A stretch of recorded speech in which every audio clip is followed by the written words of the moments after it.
That's powerful. And I would surmise to say that in order for a person to unleash their greatness within, they have to disrupt themselves.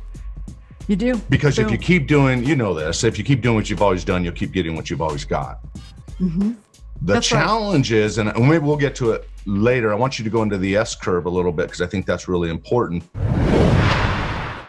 Okay, so at the Disruptive Innovation Fund, one of the things that we used to figure out how quickly an innovation would be adopted was the S curve. Yes. So it looks kind of like this, and it was popularized by E.M. Rogers in 1962, and we used it, and he used it to again gauge like how quickly will this innovation, whatever it is, diffuse throughout the marketplace. Well, the second big insight, really that I had as we were investing is that this S curve could help us understand how people learn, how we grow. Mm-hmm. So here's what it looks like.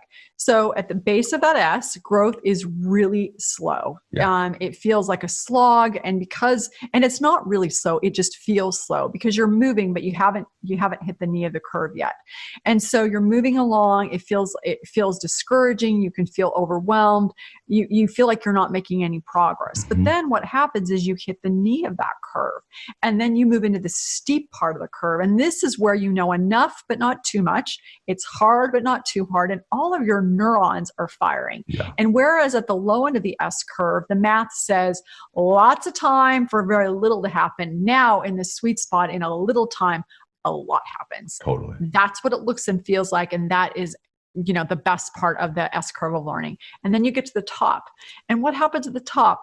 Well, you're mastering, you've mastered what it is you're trying to do, but growth has started to slow. And so whereas at the low end, you were overwhelmed, now you're underwhelmed because you're no longer learning. You're no longer getting dopamine that makes you happy because you're learning. And so what happens when you get to the top of that S curve, you've got to jump to the bottom of a new S curve. That's what growth looks like, is you learn, you leap and repeat. So the S curve of learning helps us understand that process of growth that all of us go through.